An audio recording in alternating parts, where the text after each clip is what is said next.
So, guys, I want to ask you, like, yeah, you're a medic. Like, of all positions, yeah, you're seeing the worst stuff, and you're seeing your friends and people you care about going through it. Like, what's it feel like to be in that position?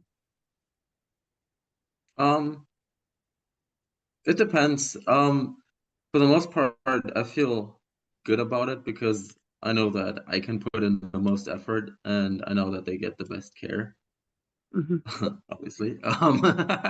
But um, also if it does go wrong, it's kind of like, oh, Hmm. was there something else that could have been done or stuff like that?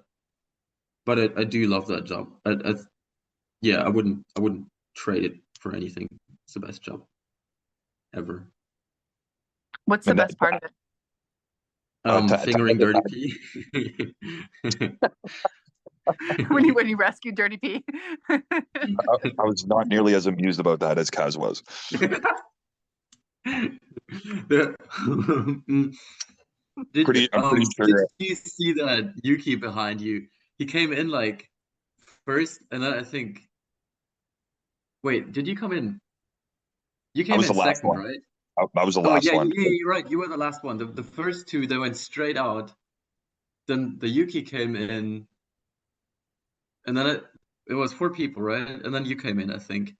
I was And the last one. then I should have been the seventh, but I think some guys bypassed you and went straight yeah, back. yeah, some guys bypassed. They literally just jumped I and fucking ran. I And then I grabbed the guys and I went down the path and then I stopped and I had the guys continue on to 107 and then I cut across to Samara, which is probably like I don't know. I'm not a big fan of running in general, but that was probably the worst like 75-meter yeah, run I've ever done in my life because it was through like a known minefield that we had just like spent like 10 minutes trying to cross, and I just did it in like 5 seconds while I had a yeah. nice gaping hole in my chest, and I was just like. I just remember seeing Ollie, and I'm just looking at Ollie, and I was like, I got to tell Ollie what just happened because they have to go get Gimli. And I was like, this is a minefield. I'm like, but I can't not tell him. I was like, Yeah. well, left foot in front of the right. I was like, just look at Ollie and just think, got to get to Ollie, got to get to. And I just stared at Ollie, and I remember Ollie just standing there, and I could just see his head, and he's just staring at me, and I'm just like, run to him, and I'm just like, yep. I make it to Ollie, and I'm pretty sure, like, if I didn't have, what is it, Imodium? Mm, If I yeah. didn't have Imodium, I would have 100% have shit myself right there. I don't blame you. So I got to Ollie, and I told him, and then that's when I pushed up after then because he was going to send me up with Andok, which probably would have made a bit more sense. But I was like, yo, I can't wait. I'm like, I don't know how long I could be on my feet, so I got to move. Yeah. I was like, as long as I keep moving, I'll be able to keep moving. I was like, if I sit here and wait, I'm like, I might just pass out because I mean, we can get into what happened there after, but and then I get up to Kaz. Well, I get up there and I get lost again for the second time. I just could not ever find 107 for the fucking life of me. So I'm just like wandering around in this fucking shitty little field, screaming out Kaz, and then eventually like Kaz like goes, "I'm over here." I'm like, "Over where?" Like, I mean, part of me knew he was helping other dudes, but I was just like wandering around. I'm like, man, I'm gonna get fucking murdered by some Russian just laughing at me, wandering around fucking the stupid field. And then I find my way in, and then I just seen the Yukis, and I just seen Kaz and Khan. Actually, Khan was on the other side. I couldn't see Khan, but I could hear Khan. And Kaz grabs me and he fucking throws me on my side, and he just starts muckling on me. And one thing I gotta say, like when I knew I was going to Kaz, like I when it comes to our medics, we have a lot of trust in our medics. Mhm. Like Ollie, amazing guy. He muckled Mm, onto me first, and he started like he's the one who ripped up, and he's like, man, he's like, you got a hole in your chest. He's like, you got, he did a quick pat down. I was like, I gotta go. I was like, I can't be sitting here. Like, I'm like, if I would have sat in that trench, I would have died. 100% would have died because the Russians were hitting that with artillery, with mortars and AGS. I'm like, I would have just been a fucking, yeah, I would have just gotten smoked. So I was like, I gotta move. I was cognizant enough to know like, as long as I can move myself, I gotta move myself. So I got myself to 107, and then Kaz jumped on me, and I think I was very angry. I was I That's was fine. I was just somewhat Yeah, aggressive. I think I told Kaz I was going to punch him in the face probably about 50 or 60 times. Yeah, can we go back and explain from the start? Because I gotta say, like I've heard a lot of stories of like people who should be dead in Ukraine, but I think actually yours is the really just the how the fuck are you still alive kind of story of I chalk what. that up to milk. I think milk. Milk is my, yeah, I think milk saved me.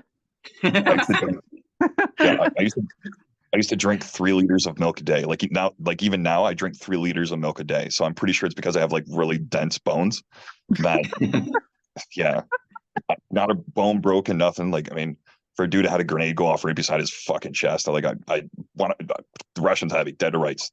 I should have died. 100% should have died. Yeah, sure. Yeah, so instead can you it's made explain what out happened if the next you were ball for actually hit by a grenade? yeah. The worst part about him doing that, he was so nonchalant about it. Like he wasn't even looking at the hole when he did it. He was looking at my ass. So he had like my ass exposed. And so he's got his left hand on my ass and he's like wiping the blood and like checking the holes or something. And I couldn't really tell because I had my right arm like up above my head like this. And his right hand is just there. And I could just feel something like in my body. And I'm like, what the fuck? I look down and he's just like, boop, just boop. I'm just like, Kaz, what the fuck you doing, man? And he's happy about it. He's like, I'm just checking something. I'm like, what the fuck? I'm like, get your finger the fuck out of my chest. And he's like, I was like, what are you doing? He's like, I'm checking to see if I can feel the shrapnel. I was like, well, did you? He's like, no. I'm like, get your finger the fuck out of my chest. I was like, I'll beat the fuck out of you, man. And he's just like laughing at me. And I'm just like, Jesus fuck, man. I'm like, I'm gonna fight you, man. I'm gonna fuck you up. And he's just like laughing at me. And I was like, you fucking, I was so mad. So mad. Was not amused. Kaz was laughing the whole fucking time. Like the dude was literally like, and that's probably when the Yuki came in, and he just sees Kaz fingering my chest hole while rubbing my ass. It was a great time. For one of us. So I have heard that it took 15 chest seals on Dirty P to sew up all the holes that he had. Is that true? Yeah, I'd Yeah. give or take it. Yeah, He had I think quite a few holes. yeah, yeah. My ass looks like a fucking like a puberty kid's face right now. Just my right ass cheek is just peppered. Yeah, full of. It's got a lot of holes. It looks like I got shot with like a fucking. What's that? You use chest seals on your butt. Oh yeah, oh yeah. And not to pump myself up, but I got a pretty nice butt. He This does, dude. actually. He really does. Yeah. It was on. They put chest seals on my ass. They put chest seals on my back, on my arm, and on my chest, and then also my leg. I think Kaz put. I think Kaz put something. I can't remember what Kaz did. Sorry. Yeah. No, I put some I think I put one chest seal and the rest I kind of duct taped because they weren't too like concerning. And then the Yeah. stuff on the leg I didn't even bother with.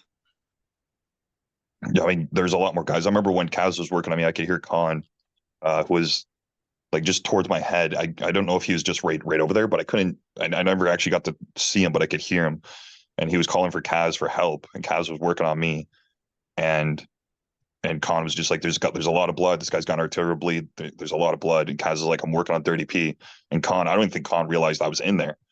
And Khan was just like, oh, fuck. So he's like working on his Sayuki while Kaz is trying to help my ass. And I felt like a bag of shit because Yuki's never would have gone out there if we never would have brought him out there, right? But I mean, that was the thing, right? We remember when we were sitting there and we kept telling them that it's stupid to go out there and they still made us, or Yeah. specifically Yeah. you. Yeah. Like I was trying to get him to squash that whole fucking movement. I told him twice at Samara. I'm pretty sure I tried getting it squashed while I was with you guys at 107. Like, Yep. it was just stupid. I was like, there's no way, especially like there's no way that would have been a feasible position. Yep. And even the Yukis were trying to get it squashed. Yeah, we sat there for like an hour while they're talking to their command trying to get it squashed. They didn't want to go out. We didn't want to go out there. Last thing Gimli and I said before we stepped off from Samara was we knew we were gonna get fucked. We're like, all right, well, let's go down, man. I remember that literally before you stepped out, we heard we heard on the radio Gimli, in his typical Gimli fashion, like, man, if we step out, we're waxed. And then like fucking, I don't know, 20, 30 seconds later, we just hear it go, we're like, ooh. Yeah, everybody said that they heard like the long burst and they just heard machine gun open up, and that was me just fucking laying down. I was like, we gotta get fire superiority, and Yeah. so what ended up happening was uh, myself, one other chosen member, and 6 Ukrainians. We were told to go push into this tree line. This was at like 3 in the morning when we finally got to do this. Got to push out. We got told that it was a minefield and that there was no Russians in the tree line. We're like, right, no Russians, of course, which always means there's Russians. So then we go get pushed out there, and when we get to the position, we finally get in far enough where they told us to turn into the trees. We got turned in right on top of a Russian position. Then it turns out that there was four dug in firing positions that we walked right into. And once the other member got to the edge of the tree line, I think he ended up stepping like within like a foot or so of the closest Russian, and they just opened up on us. And immediately when they opened up, like last thing he called out was contact front, and then just gunfire. And I watched him and the 2 Yukis behind him just ragdoll, drop flat.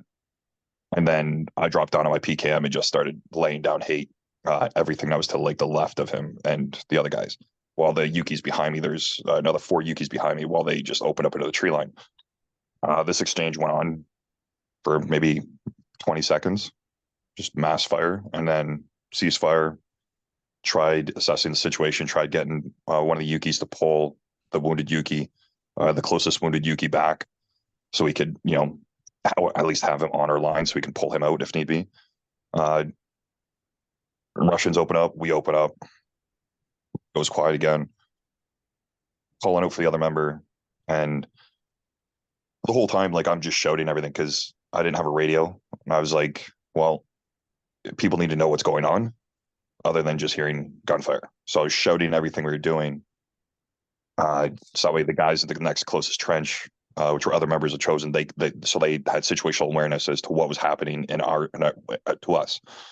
And when I was calling out and for the other member that was fallen, the Russians did a very smart maneuver, and I'll give them that, is they just threw a grenade at my voice, and the grenade landed like 6 to 8 inches right next to my chest, right to my right. And I think that was probably the longest second of my life. I was laying there and everything was going smooth. And then once I heard the thump, you can feel it. You can feel the thump, and you immediately know what it is because we've all thrown a grenade. So you know what that sound is when you hear it land. Yeah. And you just know what it's going to be. And I remember all the thoughts that were going in my head. And I remember I was thinking, like, I'm already prone. I can't get more prone. I'm like, I can't roll myself away because now I'm exposing myself. I'm like, do I jump on the grenade? I was like, do I just risk it? And I was looking over, and I'm like, the next closest Yuki at that point was about 4 feet to my right. And I'm like, I could see him just out of the corner of my eye, and he was just looking at the grenade, terrified, because he knew what was about to happen because he's just staring at it. And then it just goes off. And I end up rolling on my left side. And the only part that I felt was the one piece that went through the side of my chest, and it went into my chest cavity. And when it did that, it brought in a lot of hot air. And so what it felt like to me was my lung was on fire. So like I had I couldn't breathe properly with my right lung, and it felt like it was cooking. Like it was just a very bizarre feeling. It's like the rest of my body is, nice and whatever. And then that is just it. Like it felt like there's flames in my chest. And that's when I was just like, hey, I could hear the other guys screaming, like everybody's screaming, and I'm just like, these guys are just gonna start chucking grenades at us. Like they already got all of us were wounded by then. By that time, every one of us was hit with something, either with a grenade or were shot. I was like, we're pretty much fucked. We have no idea where they're at. We have no idea what's in the tree line, and they could see us because we were on an open path in a field with like 3 or 4 inches of grass. So they were just picking us off anytime we popped our head up or tried moving, they would just hammer us. And that's when it was just like, if we stay here any longer, they're going to pull AGS on us. They're going to pull mortars on us. They're going to pull artillery. Russians will bomb their own positions. They don't give a shit.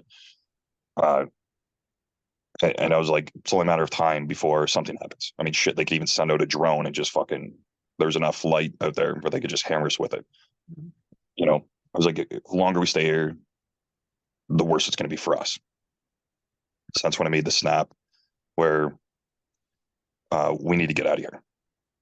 So I just started telling the guys like, go, go, go. And I stood up and I grabbed the next guys and I just like gave them a tug to pull them onto their feet. And I just started leading them down the trail, ran down the trail, stopped and had the Yukis go past me and they went up to Kaz's position. And then that's when I cut across there's a minefield that we had crossed previously to get to the path. And I crossed that to go to the trench line for the guys I was shouting to. And then I passed on what happened to the other guy and what happened out there. And I was like, I need to go because when that grenade hit me, I was pretty confident I was going to die. I figured my right lung was fucked and I was going to bleed into my lung, which means I would have just drowned in my own, and there's nothing you can do. But I knew if I died out there, the Yukis would have just stayed. They would have just stayed there waiting for me to do something. And so I was like, all right, if I'm going to die, I'm at least going to not let these guys die beside me. And yeah, so I was, one of the many thoughts I went through my head is just get them the fuck out of there.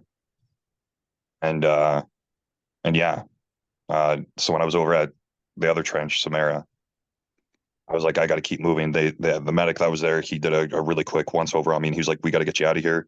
He was going to send a guy with me to guide me, but then he had to go get his kit and find it and everything. I was like, man, I got to move before I can't move anymore.